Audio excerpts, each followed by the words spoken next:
اور حضرت عبداللہ بن عمر بن عاص سے ایک روایت سن لیجئے، ان رسول اللہ صلی اللہ علیہ وآلہ وسلم قال الصیام والقرآن یشفعان للعبد، روزہ بھی اور قرآن بھی بندے کے لیے شفاعت کریں گے۔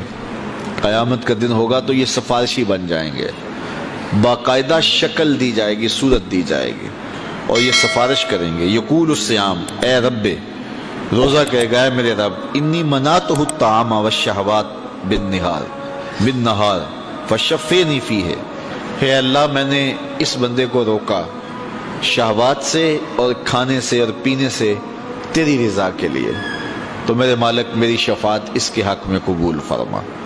وَيَقُولُ الْقُرْآن، اور قرآن کہے گا، مَنَعْتُهُ النَّوْمَ بِاللَّيْلِ، مالک رات کے سونے سے میں نے اس کو روک دیا، سارا دن روزہ بھی رکھا، کام کاج پہ بھی گیا، روزہ کھولنے کا بعد نڈھال تھا، لیکن عشاء کی نماز ہوئی تو تراویح کے لیے پھر مسجد میں کھڑا تھا، سارا دن بھوک سے کاٹا اور رات ہوئی تو یہ قرآن سننے کے لیے تھا۔ وَيَقُولُ الْقُرْآنُ مَنَعْتُهُ النَّوْمَ بِاللَّيْلِ، قرآن کہے گا، مالک میں نے رات کی نیند کو روک دیا تیرے لیے، فَشَفِّنِي فِيهِ، تو میری شفاعت اس کے حق میں قبول فرما۔ فَيُشَفَّعَانِ، رسول کریم فرماتے ہیں اللہ قرآن اور روزے دونوں کی سفارش کو قبول کر کے اس شخص کو جنت عطا فرما دیں۔ تو آئیے ماہ صیام میں کثرت کے ساتھ قرآن مجید کی تلاوت کریں۔ تراویح کا جو اہتمام ہوتا ہے اس میں پورا قرآن سننا چاہیے تاکہ قرآن مجید کی سفارش سے فیضیاب ہو سکے قیامت کے دن۔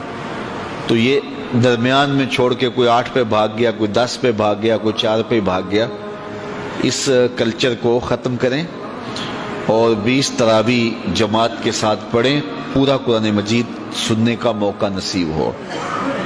مسجد کی زیب و زینت ہے، رونق ہے نمازیوں سے، اور جب آدھے نمازی چھوڑ کے بھاگ جائیں تو پھر کیا کیفیت گزرتی ہوگی مسجد پر۔ تو اس لیے اس پہ غور کریں اور 20 تراویح پڑھ کے اس کی لذت لیں اور پورا قرآن مجید ایک جگہ پہ ہی سماعت کریں۔ حضرت ابو ہریرہ رضی اللہ تعالیٰ عنہ سے مروی حضور کا یہ فرمان بھی سنیے جو صحیح بخاری مسلم میں ہے، من صام رمضان ایمانا و احتسابا غفر له ما تقدم من ذنبہ، جو محاسبہ نفس کے ساتھ اور ایمان کے ساتھ روزے رکھتا ہے اللہ تعالیٰ اس کے پچھلے سارے گناہ معاف فرماتا ہے، اس کے دامن پہ گناہ کا ایک دھبا بھی باقی نہیں رہتا۔ یہ کرم نوازیاں ہیں۔ حضور علیہ السلام ماہ صیام سے قبل خطبہ دیا کرتے تھے صحابہ کو، اور ماہ صیام کا استقبالیہ خطبہ دے کے ان کو ماہ صیام کو کیسے گزارنا ہے اس کی تعلیم دیا کرتے تھے۔ آج یہ خطبہ جو حضور نے ارشاد فرمایا وہ آپ کے سامنے رکھوں گا۔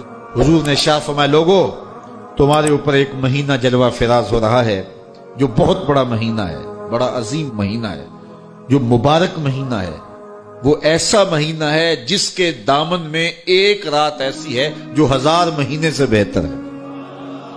جعل اللہ صیامہ فریدہ، اللہ نے اس مہینے کے روزے کو فرض بنایا، وقیام لیلۃ تطوع، اور اس کی رات کے قیام کو نفل بنایا، من تقرب فیہ بخصلۃ من الخیر کان کمن ادى فریدۃ فیما سواہ، اور جس نے کوئی اس مہینے میں بھلائی کی تو وہ ایسے ہے کہ جس طرح اس نے فریضہ ادا کیا۔ اگر کسی نے نفل ادا کیا تو ایسے ہے جس طرح اس نے فرض ادا کیا۔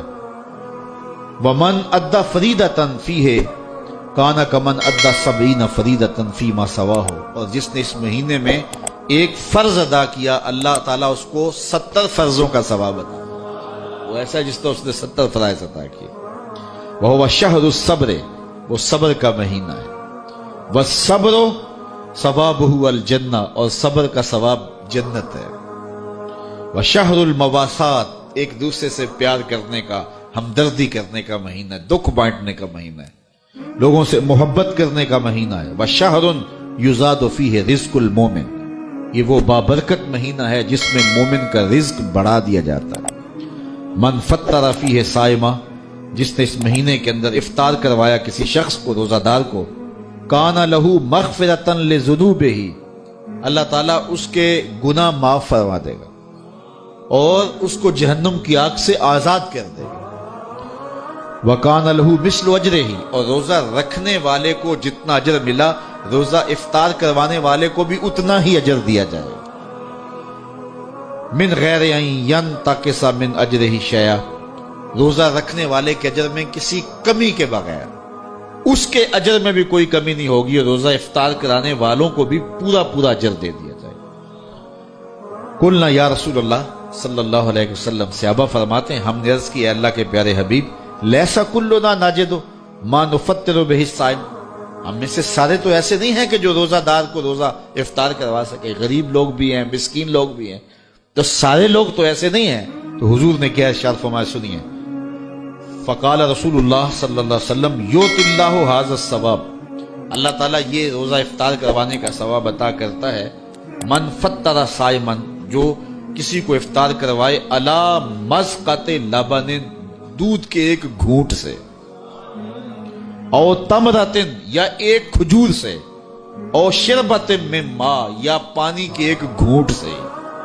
لازمی نہیں ہے کہ بہت سموسے پکوڑے بہت کچھ پڑے ہوئے ہوں اور بڑی فرنیاں شرنیاں ہوں، نہیں، اگر صرف ایک گھونٹ پانی کا پلا دیا، ایک لسی کا گھونٹ پلا دیا، ایک کھجور کھلا دی، تو حضور نے ارشاد فرمایا اللہ اس کو بھی پورا روزہ افطار کرنے کا ثواب عطا فرمائے۔ اور آگے فرمایا واشبع صائما، اور جس نے شراب ہو کے کھلایا، اس کو صحیح پوری فل افطاری کروائی، تو اس کا اجر کیا، سقاہ اللہ من حوضی شربتا لا یظمأ حتی یدخل الجنہ، حضور فرمایا اللہ اس کو حوض کوثر سے جام پلائے گا یہاں تک کہ وہ جنت میں داخل ہو جائے گا، اور جنت میں داخل ہونے تک 50,000 سال کا دن ہوگا، اس کو دوبارہ پیاس بھی نہیں لگے گی۔ جب جام کوثر مل گیا، جس نے ایک گھونٹ میں پی لیا، اس کو پھر پورا حشر کا دن پیاس نہیں لگے گی۔ وَهُوَ شَهْرٌ أَوَّلُهُ رَحْمَةٌ، فرمایا یہ وہ مہینہ ہے جس کا پہلا عشرہ رحمت ہے، وَأَوْسَطُهُ مَغْفِرَةٌ، اور جس کا درمیان والا حصہ مغفرت ہے، وَآخِرُهُ عِتْقٌ مِّنَ النَّارِ، اور آخری عشرہ جہنم سے آزادی کا پروانہ ہے۔ اور آگے ارشاد فرمایا وَمَنْ خَفَّفَ عَنْ مَمْلُوكِهِ فِيهِ، جس نے اپنے مزدور کو، اپنے غلام کو، اپنے ملازم کو، اپنے ماتحت کو نرمی کی، اس سے تھوڑا کام لیا، غفر اللہ لہو وآتقہ من النار، اللہ اس کے گناہ بھی بخش دے گا اور اس کو جہنم کی آگ سے آزادی بھی عطا فرمائے۔ تو یہ وہ بابرکت مہینہ ہے جو اللہ کی رحمتوں اور کرم نوازیوں کا نور ہے۔ حضور علیہ الصلوۃ والسلام نے ارشاد فرمایا لکل شیء زکات وزکات الجسد الصوم، ہر شے کی زکات ہوتی ہے، جسم کی زکات روزہ ہے۔ تو روزہ جسم کی زکات ہے، باطن کا تزکیہ ہے، من کا چراغاں ہے، نفس کی سرکوبی ہے، شیطان سے بچاؤ کا ذریعہ ہے، اور دوزخ سے ڈھال ہے، اللہ کی رحمتوں کا حقدار کرتا ہے، اور اس کی کرم نوازیاں ہمیں نصیب کرتا ہے۔ خوش نصیب ہیں وہ لوگ جو ماہ صیام کو پورے خشوع و خضوع سے گزارتے ہیں۔ حضرت عبداللہ بن عمرو بن عاص سے ایک روایت سن لیجئے۔